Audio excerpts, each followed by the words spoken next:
दोस्तों, सदियों पहले भगवान श्री कृष्ण जी एक ऐसी बात कहकर गए हैं जो कि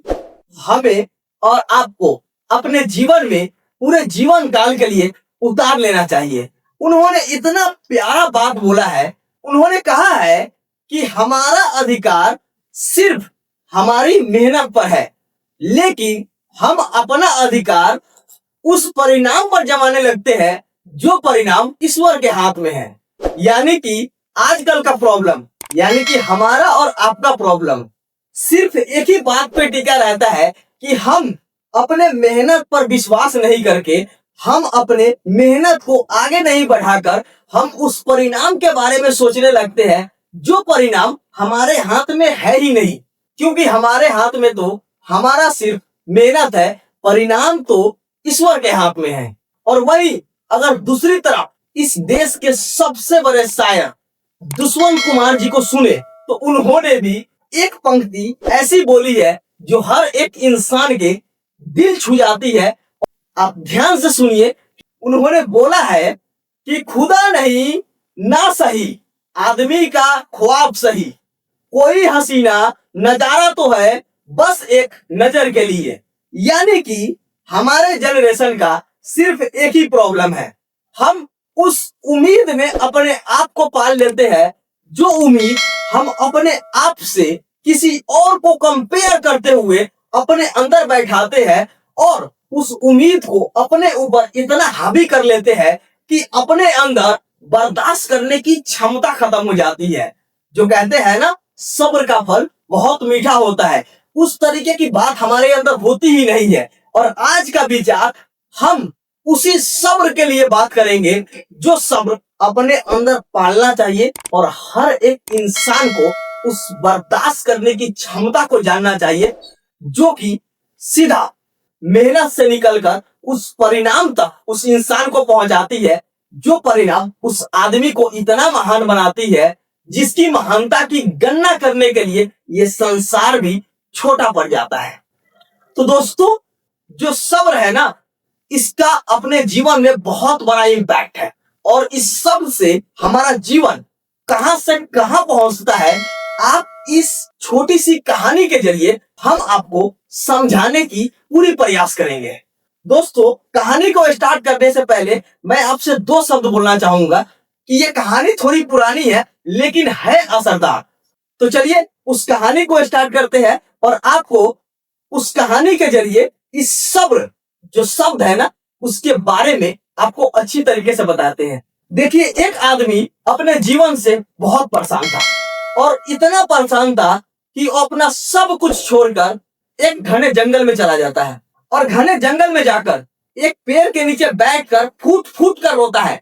और ऊपर वाले से सिर्फ अपने कर्मों का गुणगान करता है।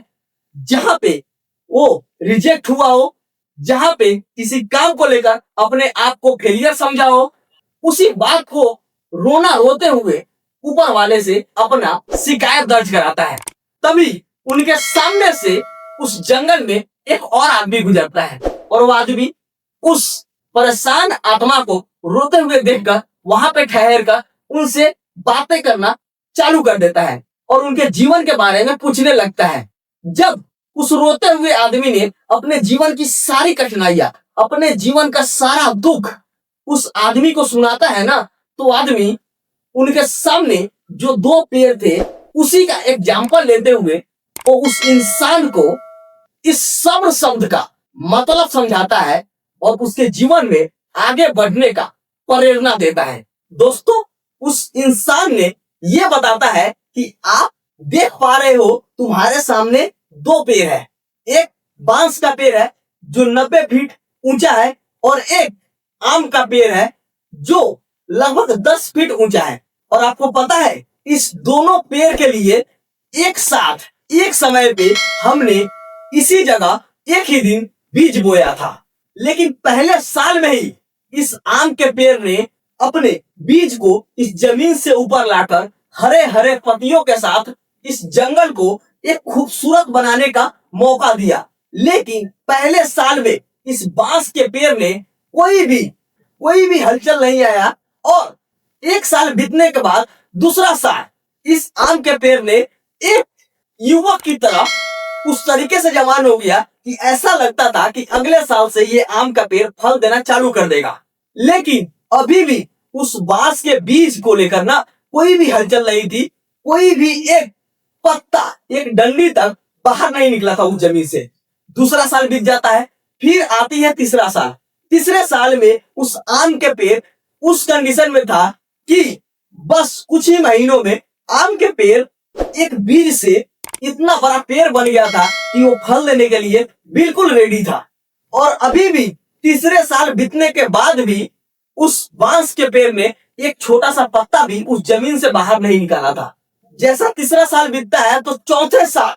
आम का पेड़ फल देना चालू भी कर देता है और उसके बाद ये बांस का पेड़ का कोई हलचल नहीं मिलता है, कोई सबूत नहीं मिलता है। तो ये आदमी ये मानकर बैठ जाता है कि शायद इसका बीज ही खराब है, हमने गलत समय पर, गलत जगह पे और गलत दिन इसको हमने बोया था, जिसके वजह से आम का पेड़ आज बीज से एक पेड़ बनकर आम फल दे रहा है। लेकिन इस बांस के पेड़ ना तो कोई हलचल पैदा कर रहा है इस जमीन में और ना ही ये जमीन से बाहर निकलने का नाम ले रहा है। लेकिन जैसे ही चौथा साल बीतता है और पांचवें साल में जब आम का पेड़ और सूखना चालू कर देता है, तभी बांस का पेड़ अपने जमीन से बाहर निकलता है और एक छोटे से बीज के तरह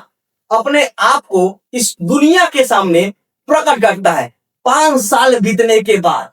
और सिर्फ 6 हफ्तों में वो बांस का पेड़ एक बीज से 90 फीट का पेड़ बन जाता है। आप सोचो, जो पेड़ एक साल में बीज से एक पौधे में तब्दील हो गया, वो चौथे साल के बाद पेड़ मुरझाना चालू कर दिया। लेकिन वही दूसरा पेड़ जो 5वें साल में इस जमीन को फाड़ कर बाहर निकलता है और अपने आप को सिर्फ 6 हफ्तों में 90 फीट ऊंचाई तक पहुंचाता है। तो आप इस कहानी के जरिए क्या समझ रहे हैं? अगर आप नहीं अभी भी समझ पाए तो मैं आपको समझाता हूं कि क्या इस कहानी के जरिए आपको समझने की जरूरत है। पता है, जो 5 साल तक वो पेड़ जमीन से बाहर नहीं निकला था, वो 5 साल तक जमीन के अंदर क्या कर रहा था? अपना जड़ मजबूत कर रहा था। तब आज वो सिर्फ 6 हफ्तों में 90 फीट का पेड़ बनकर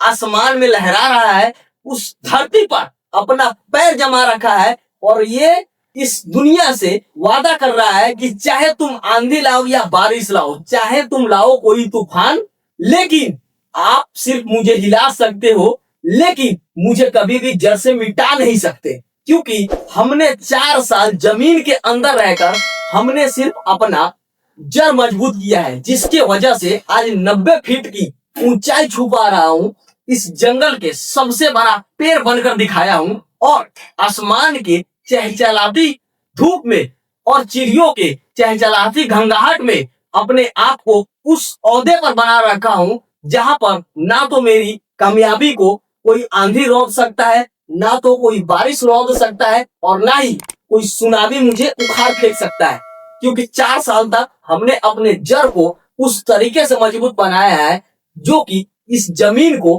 अपने जड़ के साथ जकड़ कर रखा है। तो दोस्तों, इससे यही साबित होता है कि अगर आप किसी एग्जाम में फेल हो जाते हैं, अगर आप किसी काम को लेकर संघर्ष करते हैं, आप कहीं से रिजेक्शन फेस करते हैं, तो आपको लगने लगता है कि शायद आप टूट चुके हैं। आप आगे की मौका नहीं देखते हैं, आप उस फेलियर को देखते हैं जो हो चुका है, आप उस मौके को नहीं देखते हैं जो मौका आने वाला है। क्योंकि जब एक फेलियर हमारे सामने से गुजरता है तो उस एक फेलियर के चक्कर में हमारे सामने 10 रास्ते ओपन होते हैं और उसी रास्ते पे चलने के लिए हमें सिर्फ इस सब्र शब्द का अपने अंदर उतारना जरूरी है। क्योंकि जब तक हम अपने अंदर अपने हिम्मत को लेकर अपने ऊपर यकीन नहीं करेंगे, अपने ऊपर सब्र बनाकर नहीं रखेंगे, तब तक हमारा परिणाम आगे चलकर नहीं मिलने वाला है और हमारा परिणाम हमारे हाथ में होता नहीं है। ये मैंने पहले भी आपको बताया है और अब भी आपको बता रहा हूं कि हमारा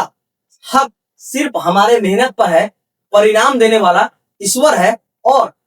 हमारे मेहनत के जरिए हमें कहां से कहां पहुंचाएगा ये सिर्फ ऊपर वाले के हाथ में है। हम अपना रास्ता बना सकते हैं, हम अपना मंजिल तय कर सकते हैं, लेकिन उस मंजिल को पाने के लिए हमें कितनी मेहनत करनी है और किस किस रास्ते से होकर गुजरनी है, ये ऊपर वाला तय करेगा। और उस रास्ते में जो भी कठिनाइयां आएगी उसको सामना करने के लिए हमें रेडी रहना पड़ेगा। उसमें जो भी मुसीबत आएगी उसको साइड कर कर आगे बढ़ने में हमें अपने आप को मजबूत रखना होगा। तो दोस्तों, इस बात को लेकर और इस बात को खत्म करते हुए आपसे लास्ट में सिर्फ 2 लाइन और बोलना चाहूंगा,